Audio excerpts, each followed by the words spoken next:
Oi gente, tudo bem com vocês? Começando aqui mais um vídeo. Já peço para você deixar sua curtida aqui, se inscrever, também pode comentar, compartilhar. E não reparem que o meu cabelo tá horrível hoje, mas enfim. O caso de hoje é O Menino na Caixa.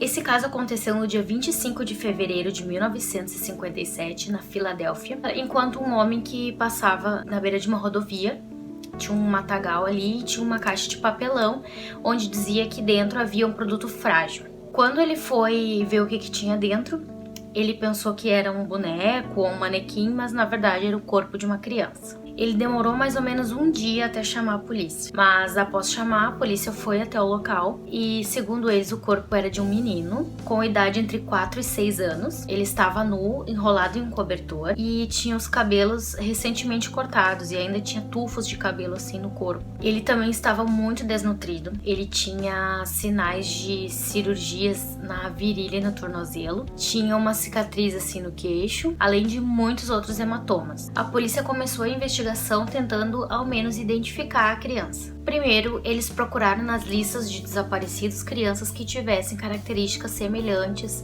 àquele menino, porém não encontraram nenhuma. Coletaram as digitais dele, mas também não chegaram a nenhuma conclusão, não encontraram. Distribuíram milhares de cartazes pela cidade toda e, por fim, eles fizeram até fotos post-mortem, que é aquelas fotos com as pessoas, com os corpos das pessoas que já morreram, vestidas, sentadas ou até em pé, como se estivessem vivas. Quem nunca viu, pesquisa aí porque é bem bizarro, mas é interessante para quem curte esse tipo de assunto. Então colocaram roupas nele e colocaram ele sentado para ver se talvez alguém se lembraria como ele era em vida, mas também não obtiveram nenhum resultado. O local onde o corpo foi encontrado foi examinado diversas vezes pela polícia, atrás de pistas, e nada foi encontrado também.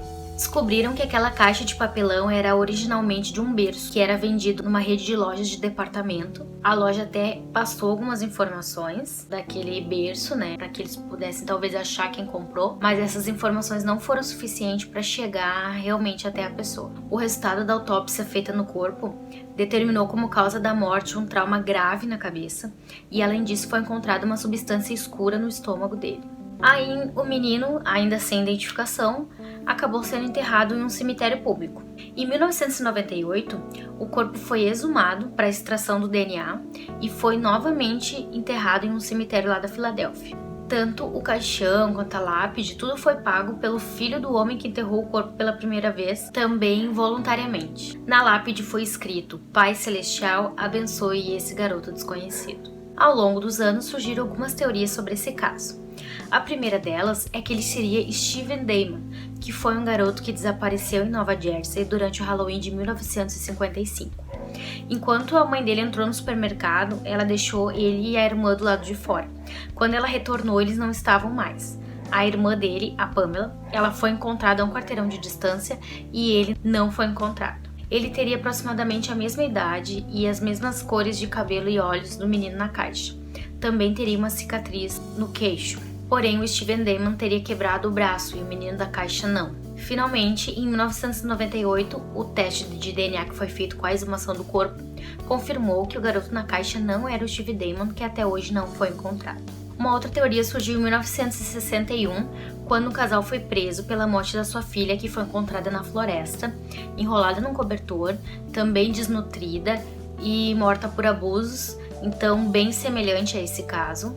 O casal teve 10 filhos e vários estavam desaparecidos, e descobriram que 4 desses 10 acabaram morrendo por negligência. Porém, foi concluído que nenhum dos filhos deles era o garoto na caixa. Um homem passou a informação para a polícia de que ele viu uma mulher e uma criança descarregando uma caixa na beira da estrada e que ele até parou e ofereceu ajuda, mas a mulher recusou.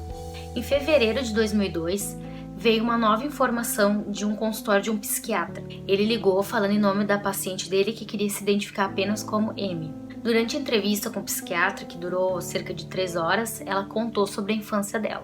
Disse que em 1954 a sua mãe havia comprado um garoto dos pais biológicos dele e que ela abusava dele fisicamente e sexualmente, assim como também fazia com a Amy.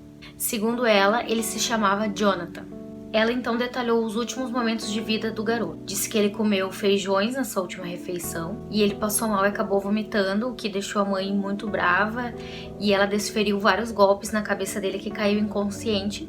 Elas foram dar um banho nele e foi nesse momento em que ele morreu. Ela conta que a mãe enrolou o garoto no cobertor, colocou no carro e levou Amy junto até um mato para se desfazer do corpo.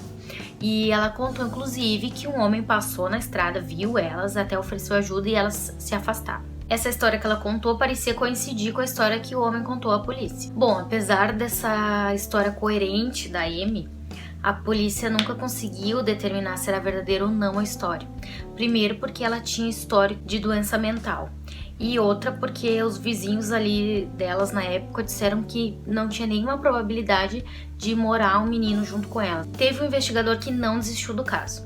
Ele procurou até o aconselhamento de uma médium em Nova Jersey, que disse que a criança vinha de uma casa. Descreveu inclusive os detalhes, mesmo nunca nem ter estado lá na Filadélfia. Essa casa que ela descreveu ficava a menos de 3 quilômetros de onde o corpo do menino foi encontrado. Era um lar adotivo e era administrado por Arthur e Catherine Nicoletti. O casal tinha cerca de 20 filhos adotivos que moravam com eles, além de uma filha biológica. Em uma das suas visitas até o local, esse investigador ele descobriu que lá tinha um berço que era semelhante com o da caixa onde o menino foi encontrado, e também havia cobertores muito semelhantes também com o que o corpo estava enrolado. Então ele estava convencido que esse casal tinha alguma coisa a ver com esse caso. A polícia então investigou esse lar adotivo, só que não encontrou nenhuma conexão. Quando o Arthur, que era o que administrava esse lar, ele se negou a fazer um teste de detector de mentiras, o investigador teve mais certeza ainda de que ele estava envolvido. Porém, em 1993, esse investigador acabou falecendo sem encontrar a solução. O detetive que assumiu o caso, em 1998, ele novamente entrevistou o Arthur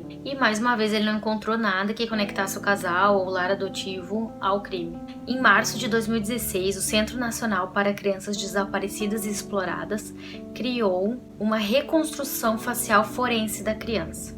Com essa reconstrução era possível ter uma ideia de como a criança era quando ela era viva, inclusive com o cabelo intacto, e essa instituição também adicionou ele ao banco de dados dos desaparecidos.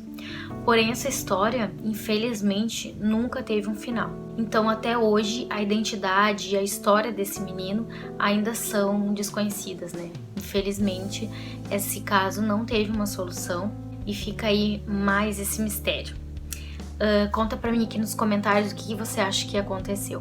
Então é isso, gente. Acho que essa foi uma das histórias mais curtas assim que a gente teve aqui no canal. Mas aguarde que em breve vai ter muitos vídeos. Beijo e até mais. Tchau!